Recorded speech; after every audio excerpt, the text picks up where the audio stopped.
सबको जय मसीह की। प्रभु आप सबको बहुत आशीष दे। आइए हम जानेंगे बोने और काटने को लेकर। आप सब जानते हैं कि आज की दुनिया में डे बाय डे इंसान हर पल कुछ ना कुछ बोता और कुछ ना कुछ काटता है। और आप जानते हैं कि बाइबल का सिद्धांत क्या है। बाइबल बोने और काटने के ऊपर निर्भर है। तो हम जानेंगे आज, परमेश्वर का आत्मा आपको बताएगा कि आज परमेश्वर का आत्मा आपसे क्या बात करना चाहता है। आजकल आप जानते हैं कि लोगों को कितनी घटी की समस्या दिख रही है। लोग कहते हैं कि हमारे पास धन की आशीष क्यों नहीं है। तो आज इसका हम कारण जानेंगे, क्योंकि देखिए बाइबल में तो परमेश्वर ऑलरेडी हमें बता चुका है कि वो फिलिपियों 4:19 में जैसा उसने लिखा है कि अपनी महिमा के उस धन के अनुसार जो महिमा सहित यीशु में है, हमारी तमाम हर एक धन की कमी घटियों को और तमाम और भी जो कमी घटी है परमेश्वर अपने महिमा के धन के अनुसार वो पूरा करेगा। तो ऐसा क्या बात है जो आज भी इंसान घटी में है, आज भी उसके जीवन में आशीष नहीं है। तो आइए हम वचन से जानेंगे। लिखा है नीति वचन 11:24 में, ऐसे हैं जो छितरा देते हैं तो भी उनकी बढ़ती होती है, और ऐसे भी हैं जो यथार्थ से कम देते हैं और इससे उनकी घटती ही होती है। प्रभु का वचन क्या बता रहा है? ऐसे भी लोग हैं जो छितरा देते हैं। हमें आज अपने आप से एक क्वेश्चन को पूछना है, क्या हमने प्रभु के कभी राज्य में अच्छे से बोया? लिखा है कि इंसान जो बोता है वही काटता है, और जिस नाप से तुम नापोगे उसी नाप से ही तुम्हारे लिए परमेश्वर नापेगा।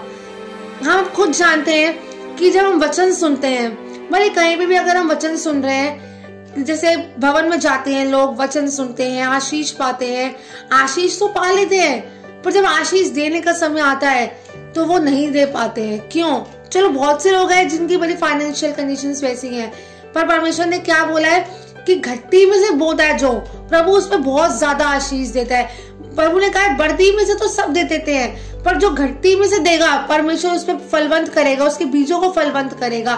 क्योंकि आप सब जानते हैं कि परमेश्वर का दिया ही सब कुछ है। परमेश्वर हमारे पैसों से प्यार नहीं करता, परमेश्वर मात्र केवल हमसे प्यार करता है, वो हमारा जीवन चाहता है। पर परमेश्वर हमें बोना सिखाता है। क्यों? क्योंकि हमें कभी घटी ना हो। और जैसा कि आप सब जानते हैं कि ये वचन सबने पढ़ा है, तो मांगो तो तुम्हें दिया जाएगा, पर दूसरा वचन क्या कहता है? दो तो तुम्हें दिया जाएगा। जैसे जब हम सीख लेंगे, देना सीख लेंगे, प्रभु के भवन में छितराना सीख लेंगे, तो परमेश्वर हमें बढ़ती से देगा। अगर प्रभु ने कहा कि तुम्हारे पास है, अगर तो भी तुम नहीं दे रहे परमेश्वर के भवन में, तो लिखा है जो यथार्थ से कम देते हैं उनकी घटती ही होती है। परमेश्वर से मांगते तो बहुत बहुत है, पर जब देने की बारी आती है तो हम 10-20 रुपए, प्रभु अमाउंट नहीं देखता, पर हमें फेथफुल होना सिखाता है। प्रभु पैसों का भूखा नहीं है, क्योंकि वो दुनिया का बनाने वाला, दुनिया को छितराने वाला, उसको वो हमें दे रहा है, उसी के दिए में से तो हम देते हैं आज प्रभु के भवन में, है ना।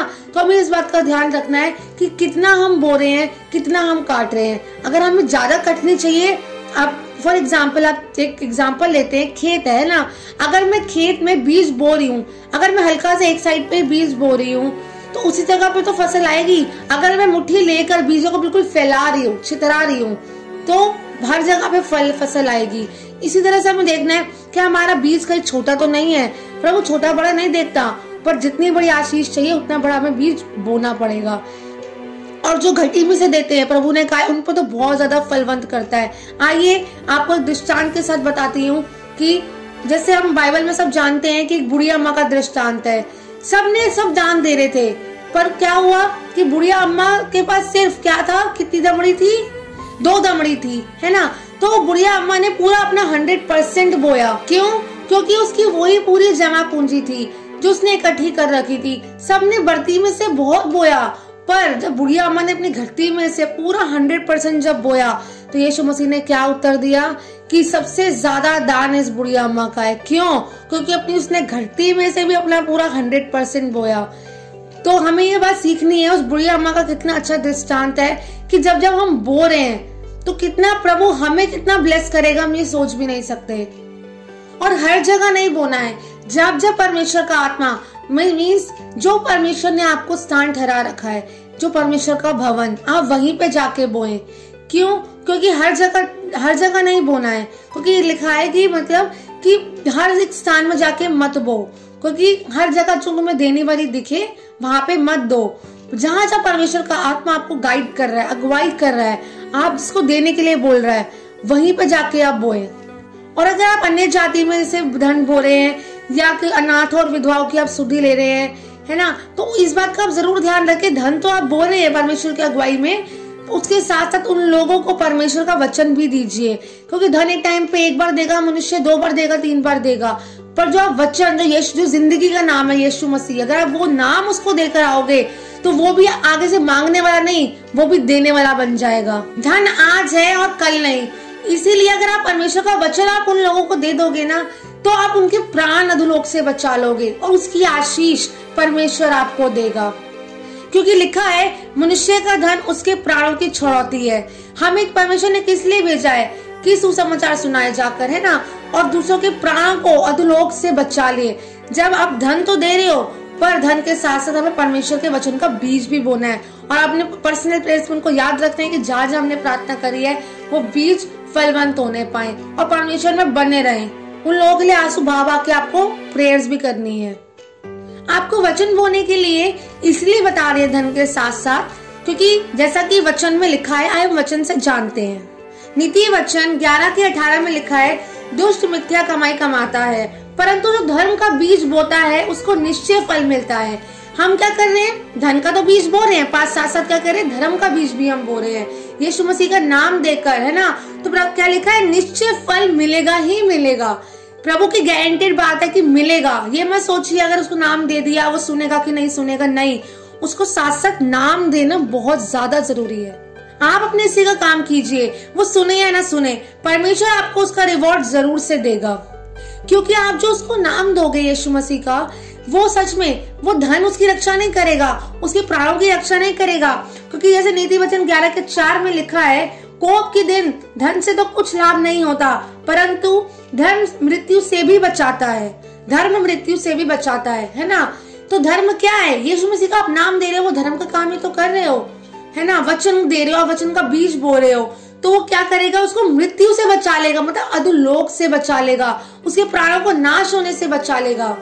और अगर आप धर्म का बीज यीशु मसीह का नाम उसको जब दोगे तो उसके प्राण भी बचेंगे और सच में परमेश्वर आपको इसकी बहुत ज्यादा आशीष देगा और उसके पाप भी क्षमा होंगे, अधोलोक से भी बचेगा और वो स्वर्ग भी चला जाएगा। जैसा कि हम बता रहे थे कि घटी में बोने की कितनी ज्यादा आशीषें हैं, वैसे भी आप बोएंगे तो भी खुदावन बहुत आशीष देगा, पर घटी में बोने की क्या आशीष है। आपने जैसे बूढ़ी वो विधवा औरत का और एलिया का दृष्टांत तो आपने सुना ही होगा। विधवा औरत के पास क्या था, एक मुट्ठी मैदा और कुप्पी का थोड़ा सा कुप्पी में तेल था, है ना। तो उसने क्या किया था, उसने ये बोला था कि हम तो ये थोड़ा सा ही बचा है, ये खा के हम मर जाएंगे, क्योंकि उस समय बहुत ज्यादा अकाल पड़ा हुआ था। तो उस बुढ़िया विधवा अम्मा ने क्या सोचा था कि हम ये थोड़ा सा पड़ा है, यही हम मैं और मेरा बेटा खा के मर जाएंगे। तो परमेश्वर ने उस वक्त एलिया नबी को भेजा उसके पास। क्यों भेजा, और एलिया नबी ने उसे क्या बोला कि मुझे थोड़ा सा, मतलब मुझे कुछ खिला। तो बुढ़िया विधवा अम्मा तो बोल सकती थी भाई मेरे पास तो खुद ही नहीं है, तो मैं तुझे कहां से खिलाऊं भाई, पर नहीं, उसने परमेश्वर के कहे अनुसार करा। जो था उसने अपना 100% बो दिया एलिया नबी के लिए, परमेश्वर के राज्य में बो दिया। जो कुप्पी का थोड़ा सा तेल था और मैदा था, उसी की रोटी बनाकर उसी में परमेश्वर मतलब उसने खिला दिया एलिया नबी को। तो उसके बाद क्या हुआ, जब उसने बोया, उसकी तो घटी चल रही थी, वो तो खा के मरने वाली थी, बट जब उसने बोया अपनी घटी में से, तो उसके बाद क्या हुआ कि परमेश्वर ने ना उसका कुप्पी का तेल का भी खत्म होने दिया, ना उसके बर्तन का भी खाली हुए, ना ही मैदा घटा, क्योंकि उसने एलिया नबी को नहीं परमेश्वर को दिया था। क्योंकि क्या लिखा है बाइबल में कि तूने छोटे के साथ किया, वो तूने मेरे साथ करा, मतलब परमेश्वर के साथ करा। तो उसने एलिया नबी को नहीं खिलाया, उसने परमेश्वर को खिलाया। तो परमेश्वर किसी का कर्जदार नहीं है। जब इंसान अपनी घटी में से बो रहा है तो परमेश्वर देख रहा है, क्योंकि परमेश्वर की आंखें धर्मियों पे लगी रहती हैं, उसके कान धर्मियों की दाहियों पे लगे रहते हैं। जब उसने बोया तो उसके बर्तन ऐसे भर गए, इतना तेल और इतना मैदा उसके घर में आ गया कि कहाँ वो मरने वाली थी, पर उसके घर में इतनी ज्यादा बढ़ती आई। क्योंकि वचन कहता है, प्रभु का वायदा है आप लोगों से, आपके रुसकुंडों से नया दाख मधु उमड़ेगा। जब आप बोएंगे तो ही तो उमड़ेगा, बिना बोए आशीष कभी नहीं आ सकती। बहुत से लोग हैं जो अपने धन पे भरोसा रखते हैं, लेकिन प्रभु ने कहा धन को बटोरो मत, दो तो तुम्हें दिया जाएगा, है ना। तो कुछ बहुत से लोग हैं जो अपने धन को बटोरने में लगे रहते हैं। जैसे अकाल का आप सब जानते हैं कि लॉकडाउन का टाइम चल रहा है ना। तो लोग क्या सोच रहे हैं कि भाई नहीं, बटोर लो, जितना हो सके बस बटोर लो, पर हमें बटोरना नहीं है, परमेश्वर के लिए देना है। जैसा कि आप जानते हैं कि आज के टाइम में आप लॉकडाउन में आप देख रहे हैं कितनी न्यूज सुनने में आ रही है, तो क्या उन लोगों का धन उनके लिए काम आया? नहीं आया। धन होने के बाद, इतना धन होने के बाद भी वो अपने लोगों के प्राण नहीं बचा पा रहा, क्योंकि लिखा है धन से तो कुछ लाभ नहीं होगा। पर आइए हम वचन से जानते हैं, नीति वचन 11 के 28 पे क्या लिखा है। जो अपने धन पर भरोसा रखता है वह गिर जाता है, परंतु धर्मी लोग नए पत्ते के समान लहलाते हैं। लेकिन जो धन पे भरोसा रखता है वो गिर जाता है। ये मत सोचिए कि लॉकडाउन चल रहा है, अकाल चल रहा है, अगर आज भी हम बोएंगे, आज भी हम ज्यादा बोएंगे तो भाई हम क्या खाएंगे? क्या परमेश्वर अंधा तो नहीं है ना? परमेश्वर ने अगर हमें आंखें दी है तो उसकी भी आंखें है, वो देख रहा है। वो हमारे बोने को देखता नहीं है, जो हमारे पास रखा है वो भी देखता है कि मेरे बेटे ने इतना बो दिया, पर इसके पास इसके खर्चे के लिए है। परमेश्वर ने उस विधवा औरत का भी देखा था, उस बुढ़िया माँ का भी देखा था बोना। और अकाल का समय चल रहा है, आप सब जानते हैं एलिया नबी को परमेश्वर ने किससे खिलाया? कौवे के द्वारा खिलाया। और कौवा, और क्या खिलाया? मीट रोटी खिलाया। और कौवा किसको दर्शाता है? छीनने वाले को। कौवा किसका एग्जाम्पल ले सकते हैं? जो कौवा तो मतलब छीनता है, पर परमेश्वर ने उसी के द्वारा एलिया नबी को खिलाया। जब वो पेड़ पे लिखा, जब पेड़ पे बैठे पंछियों को मैं खिलाता हूँ तो मैं तुम्हें क्यों ना खिलाऊंगा? तुम तो उससे ज्यादा मूल्य रखते हो। तो जो परमेश्वर की नजर में लिखा है कि हम अनमोल और प्रतिष्ठित हैं। क्या आप लोगों को ये लगता है कि परमेश्वर अगर हम इतना ज्यादा बो देंगे तो क्या परमेश्वर हमें आशीष नहीं देगा? 2000% देगा ही देगा। क्यों? क्योंकि उसका वायदा है कि मसीह में किया गया परिश्रम कभी बेकार नहीं जाता। जब हम मसीह के लिए परिश्रम कर रहे हैं, मसीह के लिए अगर हम बो रहे हैं तो 2000% काटेंगे ही काटेंगे। मैं अपने थोड़ी सी गवाही से आपको शेयर करना चाहती हूँ कि कुछ टाइम पहले परमेश्वर ने मुझे गोल्ड के बैंगल से ब्लेस किया था। सिर्फ एक गवाही के घमंड के तौर से नहीं, खुदा से डरकर, सिर्फ एक गवाही के तौर पे आपको बताना चाहती हूँ कि जैसे ही मैंने वो गोल्ड के बैंगल्स, प्रभु का आत्मा ने मुझे बोला कि तू बो दे से, तो मेरे को थोड़ा, मैंने बिल्कुल नहीं सोचा उस वक्त, क्योंकि मैं इतना, मतलब कहते हैं ना कि जब नहीं आता तो बहुत प्यार होता है हमें परमेश्वर से, और आज भी प्यार है। तो परमेश्वर ने मुझे बोला था कि तू एक गोल्ड के बैंगल्स बो दे। अब कोई दूसरा बंदा होगा तो बोलेगा अच्छा परमेश्वर का सोना मांगता है। परमेश्वर को सोना नहीं चाहिए, सोना चांदी तो सब उसका दिया हुआ है। लिखा है, क्योंकि परमेश्वर कहता है स्वर्ग उसका सिंहासन, पृथ्वी उसके चरणों की चौकी है, तो हम उसके लिए कौन सा घर बनाएंगे? परमेश्वर उस वक्त मेरे मनों को देख रहा था। परमेश्वर ना किसी चीज का लालच नहीं करता, परमेश्वर हमारे मनों को देखता है। क्या मेरा बेटा बोएगा? क्या मेरी बेटी बोएगी? बोने से क्या करता है? वो हमारी आशीष कहलवाता है। जितना हम बोते नहीं है उतना तो हम कई गुना काट देते हैं। ये मेरी भी गवाही है कि जैसे ही प्रभु ने कहा कि ये गोल्ड की बैंगल्स को बो दे जाकर, मैंने प्रभु के कहे अनुसार जब करने की कोशिश करी, जाके बो दिया। और उसके बाद मैंने बहुत बड़ी, डे बाय डे अपनी लाइफ का ग्राफ ना ऊंचा और ऊंचा और ऊंचा और ऊंचा देख रही हूँ, सिर्फ वो बोने के द्वारा। और बड़े बड़े मिरेकल्स को मैंने अपनी लाइफ में होता हुआ देखा। और मेरा उसके बाद परमेश्वर मेरा मन देख रहा था। और जैसे ही बोया, मेरा जो खुद का, जैसे मेरे मॉम डैड का रुका हुआ जो धन था, मेरे मॉम डैड का जो रुका हुआ धन था, परमेश्वर ने वो भी रिलीज करा के दिया। और बहुत से लोगों को मेरे लिए खड़ा किया, क्योंकि परमेश्वर किसी के मन में भी किसी के लिए डाल सकता है बोने के लिए। परमेश्वर ने औरों के मन में डाला कि जा इस बेटी को बो करा, और आज दिन तक परमेश्वर डाल रहा है औरों के मन में कि मेरी बेटी को बो करा। क्योंकि परमेश्वर किसी का कर्जदार नहीं है, परमेश्वर तो खुद दुनिया को देने वाला है। लिखा है ना, लोक का चानन वंडदा है, वो लोगों को चानन देने वाला परमेश्वर है। तो वो हमसे ही नहीं मांगता, क्योंकि हम किसकी संतान है? हम राजाओं की संतान है। तो वो हमसे नहीं मांगता, वो तो कहता है कि दो तो तुम्हें दिया जाएगा। वो हमें बोने के लिए भी क्यों बोलता है? ताकि हमारी बढ़ती हो, हमारी कभी घटती ना हो। लिखा है धन्य होगी तेरी कटौती, धन्य होगा तो घर के अंदर आते, धन्य होगा तो घर के बाहर जाते। परमेश्वर हमें धन्य की श्रेणी में रखना चाहता है। उसकी दाहिने हाथ में तो धन, दीर्घायु और महिमा है, तो वो उसके हाथ में है तो वो तो देगा ना, वो किसी से मांगेगा नहीं। वो तो खुद देने वाला परमेश्वर है, तो हमसे क्या मांगेगा? और लिखा है धन्य होगी तेरी कटौती, धन्य होगी तेरी सेविंग्स। धन्य कब होगी? जब हम बोएंगे। बिना बोए कभी भी आप फाइनेंस की ब्लेसिंग्स को पा ही नहीं सकते। प्रभु के भवन में बोना है। और कभी कभी मनुष्य क्या करता है, मैंने बहुत से लोगों को देखा कि परमेश्वर तो बोलता है जा इस बेटी को बो करा, इस भाई को बो दे, इस भाई के लिए बो दे। पर लोग सोचते हैं अच्छा इसको बोना है, इसको क्यों बो, हम तो परमेश्वर के भवन में बोएंगे। ये मत सोचिए, परमेश्वर के भवन में तो आपको 2000% बोना ही बोना है। पर परमेश्वर अगर किसी के लिए अगर आपके मन में डाल रहा है, किसी को, देखो कोई किसी से लालच नहीं है, चाहे कोई शत्रु ही क्यों ना हो। अगर परमेश्वर आपके मन में डाल रहा है इस बेटे को बो दे इतना अमाउंट, इस बेटी को इतना अमाउंट बो दे, तो आपको करना है। क्या पता आपके उस बोने से आपकी कई बड़ी ब्लेसिंग्स परमेश्वर आपके लिए खोलने जा रहा हो। क्योंकि मैंने अपनी लाइफ में एक्सपीरियंस किया है। जब जब परमेश्वर ने बोया, जब जब परमेश्वर के लोगों से मैंने वचन सीखा है, जैसे हमारे घर में पहले, फॉर एग्जाम्पल आपको मैं एक उदाहरण के तौर पे बताती हूँ अपना एक्सपीरियंस। किसी घर पे संगति हुआ करती थी तो हम भी जाते थे। कहते कि अगर खुदा के दाल दासी आके प्रचार करे, दाल दासी को तो बोते ही बोते हैं हमको कि खुदा के भवन में जाता है वो। अगर कोई लिखा है ना, छोटे को छोटे से ग्रहण करेगा वो मुझे ग्रहण करेगा, मतलब यीशु मसीह को ग्रहण करेगा। अगर एक छोटा बच्चा भी अगर आपको वचन सिखा रहा है ना, अगर छोटा बच्चा भी प्रचार कर रहा है तो आपको ईमानदारी से उसको बोलना है जाकर उसके लिए। क्यों? क्योंकि मैंने अपनी लाइफ में देखा है। मैं अपने बताती हूँ अपनी गवाही से, अपनी टेस्टिमनी से। कोई एक चर्च की बहन थी, हालांकि वो पासबान नहीं है, हालांकि वो प्रीचर इवेंजलिस्ट ऐसा कुछ नहीं है वो अभी, बट सिर्फ मैंने कितना बोया, मात्र 50 रुपए, सिर्फ 50 रुपीज एज अ ऑफरिंग मैंने करा पर्सनली जाकर कि देखो मैंने आपसे इस वचन से आशीष पाई तो मैं आपको दूंगी। जैसा ही मैंने उसको बोया, उन बहन को मैंने जाके बोया, आप मानोगे नहीं, परमेश्वर ने उस ईमानदारी को देखा। क्या परमेश्वर अमाउंट देख रहा था? नहीं। क्या परमेश्वर पैसा मांग रहा था कि दे दे पैसा? नो, परमेश्वर को नहीं चाहिए। परमेश्वर मेरा दिल देख रहा था। लेकिन थोड़े में ईमानदार होंगे तो वो हमें बड़ी वस्तु का अधिकारी बनाएगा।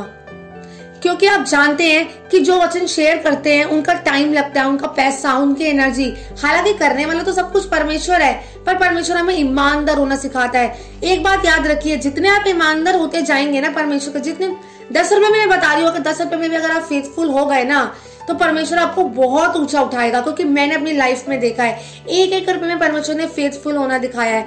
जैसा कि मैं बता रही थी कि जैसे ही उस बहन के लिए हाथ बढ़ाया मैंने, प्रभु ने मतलब मेरे द्वारा बढ़ाया, वचन सीखा उससे, भले 5 मिनट का सीखा, भले 2 मिनट का सीखा, आशीष तो पाई, सीखा तो। क्योंकि देखो एक एग्जाम्पल और देती हूँ, अगर हम एक ढाबे पे खाना खा रहे हैं और अगर दूसरे ढाबे में जाके हम पैसे दें, और अगर हम पैसे ना ही दे, चलो ये मान लो ढाबे से खाना तो खा लिया, अगर पैसे नहीं देंगे तो हम क्या हो जाएंगे? कर्जदार हो जाएंगे। अब बाइबल सेज दैट कि अगर जब तक तू कौड़ी ना भर देगा ना तब तक छूटने ना पाएगा। तो अगर हमें भरना है, कौड़ी मतलब परमेश्वर ने कहा है अगर तूने बेटे रोटी खाई है, रोटी वाले शारीरिक हो भले आत्मिक हो, वचन की रोटी तो खाई ना उससे, तो तुझे जाकर बोना है उससे। अगर हम वचन आत्मिक रोटी खा रहे हैं तो हमें जाकर उस इंसान को बोना है। और जब मैंने उस बहन के लिए हाथ बढ़ाने की कोशिश करी तो आप मानोगे नहीं, बोया कितना, मैं अमाउंट इसलिए बता रही हूँ कि परमेश्वर दिल देखता है, अमाउंट नहीं देखता, इसलिए मुझे अमाउंट खोल के बताना पड़ रहा है। मात्र 50 रुपए बोए और काटा कितना, रात 12 बजे, 12 भी नहीं बजे थे। मैंने कहा प्रभु मैं किसी मनुष्य के लिए नहीं, आपके राज्य में बोल रही हूँ, क्योंकि मैंने आशीष पाई है इस बहन से। क्या हुआ, रात 12 भी नहीं बजे, ठीक है, रात 12 बजे से पहले परमेश्वर ने मुझे बोया कितना, 50 रुपए, और काटा कितना, उससे कहीं गुना मल्टीप्लाई करके परमेश्वर ने मुझे रिटर्न करके दिया। क्योंकि लिखा है परमेश्वर किसी का कर्जदार नहीं है। जैसा कि आपको बताया, जैसे मेरे मन में डाला उस बहन के लिए बोने के लिए, तो जब मैंने बोया तो मेरे लिए किसी और के मन में डाल दिया कि कोई मुझे आके बोए, किसी और बहन के मन में डाल दिया कि इस बेटी को जाके बो, और मेरे साथ साथ मेरे हस्बैंड को भी परमेश्वर ने बहुत से ब्लेस किया। और ये बात याद रखिए कि केवल धन के बोने की बात नहीं, अगर आपके पास धन नहीं भी है ना तो कोई दिक्कत नहीं है। आंसू बोइए, अपना टाइम बोइए, अपनी एनर्जी बोइए, जिनसे आप वचन सीख रहे हैं। ये कोई आपको लाचार बीमार दिख रहा है, आप उनके लिए आंसू के साथ प्रार्थना करिए। बाइबल में लिखा है कि जो इंसान बोएगा वही काटेगा। आप किसी के लिए आंसू के साथ प्रार्थना कर रहे हैं तो परमेश्वर आपके लिए बहुत सारे लोगों को खड़ा कर देगा कि आपके लिए आंसू के साथ प्रार्थना करें। क्योंकि ऐसा मेरे साथ हुआ है, मैं एक्सपीरियंस हूँ, जैसा हम बोल रहे हैं वैसा हम काटते हैं। आप रात, अगर धन नहीं है आपके पास, कहते हैं कि फाइनेंस की प्रॉब्लम, आप हमारा खुद का ही नहीं हो रहा, पर एक बात याद रखिए, जब आप घटी में से बोलना शुरू करेंगे ना तो परमेश्वर आपको बहुत टाइट से बढ़ाएगा। कभी अपनी टाइट ऑफरिंग कभी मत रुकने दीजिए, क्योंकि आपने अपनी लाइफ में देखा है। और एक बात याद रखना, कभी भी परमेश्वर का 10वां हिस्सा कभी मत रोकना, क्योंकि बाइबल कहती है कि 10वां तो है ही यहोवा का। मैं आपको 10वां हिस्से के बारे में बताना चाहती हूँ कि 10वां हिस्सा होता क्या है, लेकिन 10वां तो है ही यहोवा का। या तो आपको कूड़ा बेचा है अगर आपने, या आपको कहीं से पैसे पाए हैं, या किसी ने आपको हाथ बढ़ाया है और आपकी सैलरी में से, ये 4 चीजें तो है ही है। बाकी अगर आपको कोई एक्स्ट्रा, आपके पास अगर पैसे ज्यादा आ रहे हैं तो उसमें से भी आपको 10वां हिस्सा निकालना ही निकालना है। जैसे अगर आपको 100 रुपए किसी ने अगर आपको हाथ बढ़ाया या कूड़ा बेचने का आपको 100 रुपए मिला, या आपकी सैलरी में जितना भी अमाउंट है, तो 100 का कितना हो गया, 10 रुपए। तो 10 रुपए तो है ही यहोवा का, वो आप छेड़ नहीं सकते हैं। और एक बात और, कभी भी आप देने के लिए कभी रुकिए मत, कभी सोचिए मत। क्यों? क्योंकि परमेश्वर ने लिखा है तेरे हाथ में देने वाले ठहराया है, लेने वाले नहीं। तू वचन ऐसा कहते हैं कि तू बथेरी जातियों को उधार देने वाली होगी, देने वाला होगा। लेने वाला नहीं। कभी भी तुझे किसी से उधार मांगना नहीं पड़ेगा, बल्कि तू बहुतों को उधार देने वाला बनेगा, बहुतों को उधार देने वाली बनेगी। और जैसा कि बता रही थी, अगर नहीं है आपके पास, पैसा नहीं है तो कोई बात नहीं, आप आंसू बोना शुरू करिए, आप टाइम बोना शुरू करिए, आप दूसरों के लिए घुटनों में आना शुरू करिए कि परमेश्वर मेरे पास तो नहीं है पर उस बहन का घर भर जाए, उसके घर में कभी कोई कमी घटी ना हो। दूसरों के लिए आशीषें ज्यादा नहीं है तो प्रार्थना ही बोलना शुरू करिए। जिससे आप वचन सीख रहे हैं या आपको दुख परेशानी में दिख रहा है, प्रार्थना बोइए, आंसू बोइए, अपना समय बोइए, उन लोगों के लिए काउंसलिंग के लिए समय बोइए। ये सब जैसे आप बोना शुरू करेंगे तो परमेश्वर आपके बंद रास्तों को यूं ही ऑटोमेटिकली खोलता जाएगा। और जब जो भेंट की बता रही थी, वचन में ये भी लिखा है कि भेंट रास्ते को खोलता है। जब आप किसी के लिए हाथ बढ़ाते हैं या किसी के लिए बोते हैं तो सच में परमेश्वर आपके बंद रास्तों को खोलता है। और एक बात और याद रखिए कि किसी के लिए बुरा मत बोइए। आइए हम वचन से सीखते हैं। नीति वचन 11:27 में क्या लिखा है, जो यत्न से भलाई करता है वह दूसरों की प्रसन्नता खोजता है, परंतु जो दूसरों की बुराई का खोजी होता है उसी पर बुराई आ पड़ती है। इसका मतलब क्या है कि हमें दूसरों की भलाई को ढूंढना है। किसी के लिए कभी, एक बात याद रखिए, किसी के लिए कभी भी बुरा मत बोइए। क्यों? क्योंकि जो दूसरों की बुराई करता है उसके घर से कभी बुराई दूर नहीं होगी। आप अच्छा बो रहे हैं तो अच्छा काटेंगे।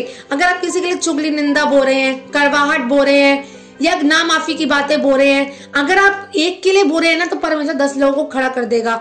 अगर आपने एक की चुगली बो दी, इधर की उधर कर दी, तो परमेश्वर आपके लिए 10 लोगों को खड़ा कर देगा। अगर आपने एक के लिए भी बोया है ना तो परमेश्वर देख लेगा, इसने आज्ञा पालन तोड़ा है। परमेश्वर को मजा नहीं आ रहा है कि लोग आपकी बुराई के लिए परमेश्वर खड़ा करे, नो, क्योंकि परमेश्वर न्यायी परमेश्वर है। वो अपने वचन से बंधा हुआ है, क्योंकि उसने अपने नाम से भी ज्यादा इज्जत अपने वचन को दी है। तो इसी तरह से आप समझिए इस बात को, कभी भी किसी के लिए बुरा मत बोइए, अच्छा बोलने की कोशिश करिए। परमेश्वर ने देखिए हमारे लिए कितना अच्छा बोया। पिता ने अपने इकलौते पुत्र को बो दिया। किसके लिए बोया पिता ने अपना इकलौता पुत्र? हमारे खातिर बोया, है ना। तो हमें भी क्या करना है, दूसरों के लिए अच्छा, जितना हो सके भलाई बोइए, आंसू बोइए, घुटनों का जीवन बोइए, दूसरों के लिए प्रार्थनाएं बोइए, धन बोइए। जो आपको चाहिए आप वही बोइए। अगर आपको छुटकारा चाहिए तो छुटकारा दूसरों के जीवन में बोइए, छुटकारे के लिए प्रार्थना कीजिए दूसरों के लिए। धन चाहिए तो दूसरों के जीवन में धन बोइए, उसके आत्मा की अगुवाई के अनुसार। तो इसी तरह से जो आपको चाहिए, शांति चाहिए तो दूसरों के जीवन में आप शांति बोलना शुरू करिए। आप खुद आंसुओं में हैं पर दूसरों के आंसू पोंछने वाले बनिए। तो परमेश्वर लिखा है, वैसे बाइबल कहती है कि जो दूसरों की खेती सींचेगा उसकी खेती को परमेश्वर सींचेगा, है ना। तो इसी तरह से जैसे जैसे आप बोते चले जाएंगे वैसे वैसे आप काटते चले जाएंगे। तो एक जगह पे अच्छा बोना है, एक जगह पे बुरा बोना है। तो ये चुनाव आपके हाथ में प्रियो कि आपको आज से अच्छा बोना है कि बुरा बोना है। तो इसीलिए अपने बोने पे कंसंट्रेट करिए कि आप क्या बो रहे हैं, क्या काट रहे हैं। जैसे लिखा है कि तू सुबह भी बो, सांझ भी बो और रात भी बो। इस तरह से इंसान पल पल भर कुछ ना कुछ बो रहा है, कुछ अच्छा और तो कुछ बुरा। अपने जुबान से, अपने शरीर, अपने प्राण, अपनी आत्मा से, अपनी आंखों के द्वारा, अपनी जुबान के द्वारा, अपनी सोचों के द्वारा इंसान कुछ ना कुछ बोए जा रहा है। तो इस बात का ध्यान रखना कि आप जितना अच्छा बो रहे हैं दूसरों के साथ, जितना अच्छा कर रहे हैं, प्रभु का वचन क्या कहता है, जैसा तुम दूसरों से व्यवहार चाहते हो वैसा ही तुम औरों के साथ करो। तो जैसा हम औरों से चाहते हैं, एक्सेप्ट करते हैं, तो वैसे ही हमें औरों के साथ, दूसरों के साथ करना है। अच्छा करिए, अच्छा मिलेगा। क्योंकि ये मत सोचिए कि मैंने उसके साथ अच्छा किया तो मुझे वो पलट के अच्छा करे, नो। आप अच्छा करके छोड़ दीजिए, आप बो के छोड़ दीजिए। और ये मत सोचिए कि मैंने अच्छा बोया तो मुझे अच्छा रिजल्ट मिलेगा। रिवॉर्ड की, प्रतिफल की इच्छा से परमेश्वर से रखिए। और ये मत सोचिए कि मैंने अभी बोया मुझे कब मिलेगा, नो। का इंतजार करिए। जब बीज बोते तो एकदम से फल नहीं आता, परमेश्वर आपके बोने को देखेगा। और कभी लालच से कभी मत बोना कि नहीं मैं उसको जरा बो के देखूं कि मुझे तो जितना चल 10 रुपए बो के देखता हूँ या 20 रुपए बो के देखता हूँ, चल देखती हूँ मुझे कितना मिलेगा वापस से गन में। कभी भी ऐसा लालच से कभी मत बोइए। और कभी भी मनुष्य को अपने पीछे मत लगाना। ये नहीं कि आप चेक कर करके देख रहे हो, इसको 20 रुपए, इसको 50 रुपए, 500 रुपए बो के देखूं मेरे पास कितना आएगा। मनुष्य को कभी भी अपने पीछे मत लगवाना, क्योंकि मनुष्य का मेल मिलाप पिता से कराइए, अपने पीछे मत लगाइए। और ना ही किसी की ठोकर का कारण बने, ना ही किसी की लालच का कारण बने।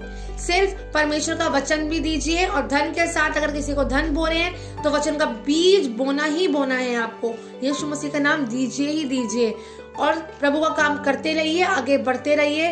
होप सो आपको इस वचन से बहुत आशीष मिली होगी।